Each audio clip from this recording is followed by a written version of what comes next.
Who said life as an entrepreneur is easy? Entrepreneurship is like very, very, very stressful. The average person wouldn't admit that, because a lot of persons they want to fake. They say fake it until you make it, but the reality is, life of an entrepreneur is extremely difficult. However, if you really, really, really consider, nothing good or worth having comes easy. Because man, I can tell you, man, I've been on this entrepreneur journey now for 13 years, and I've seen the ups and the downs. We don't, but sometimes, I remember one time, but it was so rough. I literally went to bed hungry one night. That was the first time I go to bed hungry. Me and my wife we went to bed hungry one night because everything was just gone. Dropping $0 in their bank. Nothing. No money in the bank. I don't have nothing. Not even a dollar. You hear me? Not even a single dollar. And I talking about when people say, oh, uh, I ain't got no money and they have money on their bank account. I talking about $0 on the bank account, $0 period. And of course, persons would say, how come you didn't reach out to family? See, at the end of the day, everybody have their own problems, babe. You reach out, reach out, reach out. I mean, being a man, you know, you wanna pair strong. So that spirit of pride that kicked in, and I didn't reach out. Real talk. That's the honest truth. Because we didn't have to go hungry that night. But the spirit of pride kicked in, and I didn't want people to see me in a certain light. So I said, but I'm not going to ask anybody for monies for food. I'm not going to ask. I remember, boy, that's why, as far as I can tell you, boy, as far as I can tell you, boy, I remember it being so rough. I remember I used to go to, and this was years ago. Thank God I ain't now.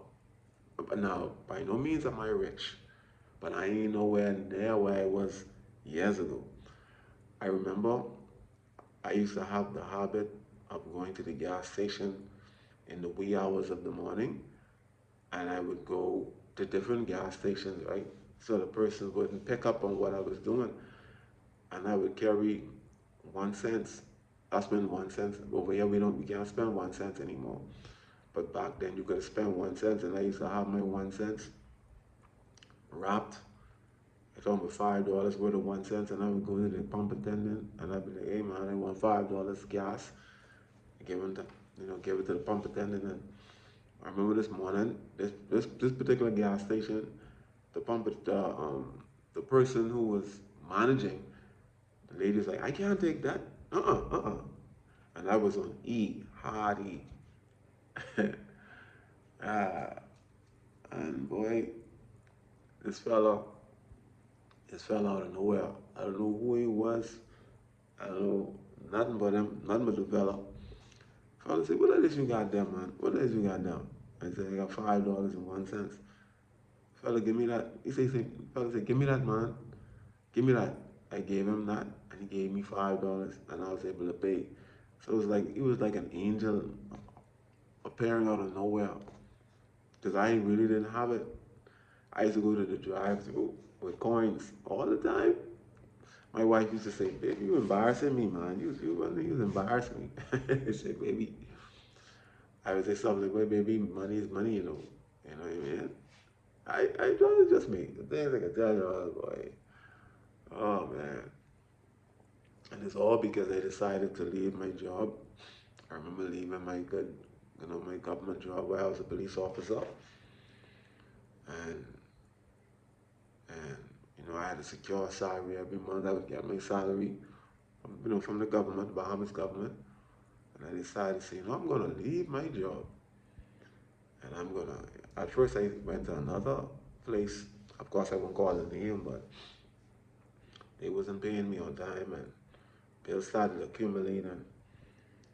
I had to quit that job and they said, I'm gonna pursue art full time. I'm gonna pursue art full time. Yep. Mm-hmm. Mm-hmm. And boy, that was some of the most darkest days of my life. You hear me? Because I didn't know where to go, how to start, what to do. All I knew is I wanted to draw people. So I started by standing in front of my my my yard where I was living at the time, and I would set up my easel and put some of my drawings on display. And I remember person would stop and be like, "Man, you're really talented, man, X Y Z," and that person's even say, "Man, you encouraging me," because there was this lady, even she had this newsletter or something that she had started from her house, something she wanted to push out to the public. So she said, "I feel so discouraged, XYZ, because nobody is patronizing XYZ." And I was trying to encourage her. And then this one lady said something. She said, "Man, bro," say, "but you talented. Say, "Man, but you in the wrong area, babe." Say, "Man, you gotta go where the tourists are." Say, "Man, you gotta go downtown, you gotta go where the tourists are." So yeah, people gonna see you, they gonna like what you're doing, but this ain't where you need to be, bro. And when she said that, I look at her and I did my head like that. I shook my head. And this was back in 2011. This was back in 2011. And I was like, whoa, that's true. And that's where the journey really began. And I was going around, walking around, even over Paradise Island. I would go um, all around the different hotels, and I would present what I had. And at the time, I didn't have a professional portfolio. I didn't know what it was to have a professional portfolio because I had nothing really as a portfolio. I just had some old drawings, and I just knew that I wanted to draw. And I stumbled upon the hotel where I'm at now, and I remember that lady. She saw what I had. She said, "Man, you gifted. I said, "Man, what to do? Come Friday, come Friday and set up, and let's see how it play out. See how it play out." And I ain't gonna lie, I was scared because I never, I never, I never did that before, especially drawing live in front of, you know, the white folk and other people, and just having this feeling of, boy, you sure that I'm working? Like, I going anyhow, and I can't remember how the first night went. Honestly, at this time, I really don't know if I got business or not, but I do remember just sitting there, hoping that the tourists would approach me and not me throwing my line out to say, "Hey guys, would you like to have a drawing done?" I never was that. No, I wasn't talking at all. I was just sitting there hoping that the people would approach me. You know what I mean? And I would just put myself. I was putting myself on them and not saying anything. And I remember going through that, boy. And had folks used to laugh at me. Sometimes the workers used to come. They used to laugh. Say, "Babe, you sitting here, babe. Hey, you ain't got no what happened, babe. You ain't making no money. What going on?" And babe, I used to get heckled. I used to get heckled. You know what I mean? Heckling straight through, constant bombardment. Even some of the guests. "This is what you do full time. How are you able to pay your bills? You're not making any money." I'd be like, "But how can I make money if y'all don't stand?" But I had to persevere. I had to persevere through. I had many good moments as well. Person would see what I'm doing, they would spend. But it wasn't until I had to learn how to, I had to master my own style and find a style that works for me or suited for me, and I continue to practice that style. And, you know, um, 13 years later, it's where we are now, Cunningham's artistry, you know what I mean? Cunningham's artistry. And thousands of faces later. I can't even tell you how much faces I've drawn in my career. And but it's just that I had to have the belief. I remember one time the car was towed, and I remember this lady said to me before my car was towed that day, because I was in the downtown area, I had parked in a no parking area, trying to set up because there ain't no place to really park in the downtown area. She said, "Boy, John never promised to make you a millionaire, but he promised you gonna eat. Just remember that, man. John never promised that you're gonna be a millionaire." You know? Yeah. And I remember too when the guy saw me out there struggling, and came up to me and he said, it sounded like he was of Haitian descent. I remember saying this to me. He said, young man, let me tell you something. He said, right now, things hard. You no got no money, but your future secure. Right now you broke, but in future you rich, rich, rich. Your future secure. And I remember those days, I didn't feel like my future was secure.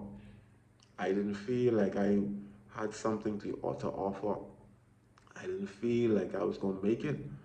It was really rough, but I don't know. My first week, I remember making $10 for the entire week, and that's when I actually drew a person. I attempted to draw them, and I walked up to them and gave them the picture, but it didn't look too hot. I ain't gonna lie, it didn't look too hot, but I guess because it was a couple, foreign couple, they were sitting on a bench somewhere, and I just decided to sketch them, and went up to them and I gave them a picture, and I think they felt sorry for me. I think they felt sorry for me, and they just gave me $10, and I was so glad. So I see, okay, I get $10 for one drawing. Let me try sketch somebody else, and then I remember sketching this man. He knew that I was drawing him. Every time he would look at me, he would smile, he put his head back down, look around but he knew what time it was. But when I approached him, when I approached him, fella look at that, he said, man, this looks nothing like me, man. This looks nothing like me. And he threw the picture. And boy, I ain't gonna lie. I ain't gonna lie. My little feelings was hurt. I felt like the ground gonna open up and gonna swallow me right there. Like I felt so bad. I said, mother sick. And I said, but I ain't drawing no people without them knowing no more. That's it. That's it.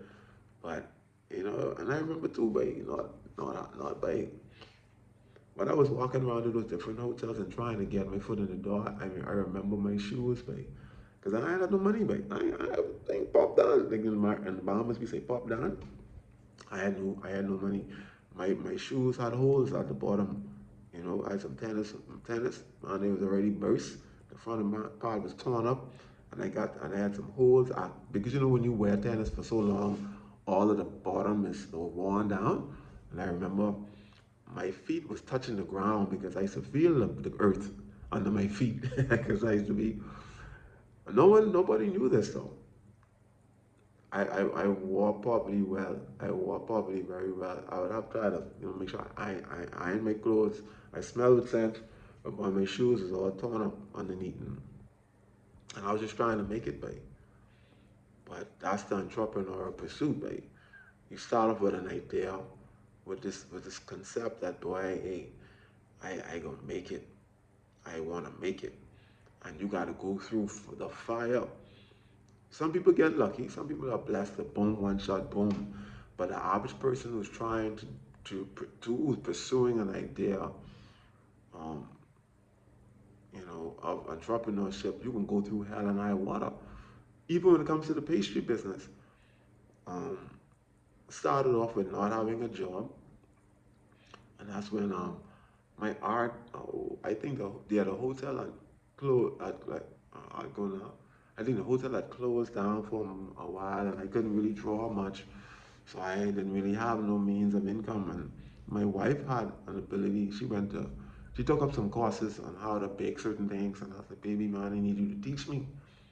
I need you to teach me," because at the time I wasn't working, and boy, my wife, I ain't gonna lie, she was rough in the kitchen, boy. When I wasn't doing it right, she would say, "Yeah, listen, you ain't doing that right," you know. Uh, but she just wanted me to get it right, because you can't be selling, horrible things to the public and expect you to stay in business. So the first thing I learned was the pumpkin cake. It was a pumpkin muffin with the cream cheese uh, frosting. I know it was like some type of frosting on top, and man, I remember selling that.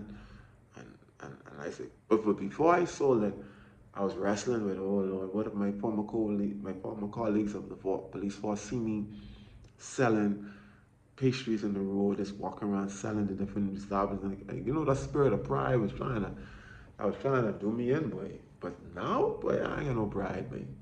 I got zero pride. I have zero pride. I go everywhere. I don't care. You know what I mean? I don't care. Because at the end of the day, money is money. You know what I mean? And you got to make it happen. You got to hustle. But that's why I started off. We did about, I think it was about 10. And I went about, sold it. And I went back home so overjoyed. I said, baby, look, look, look, look, look. But we sell them, boy.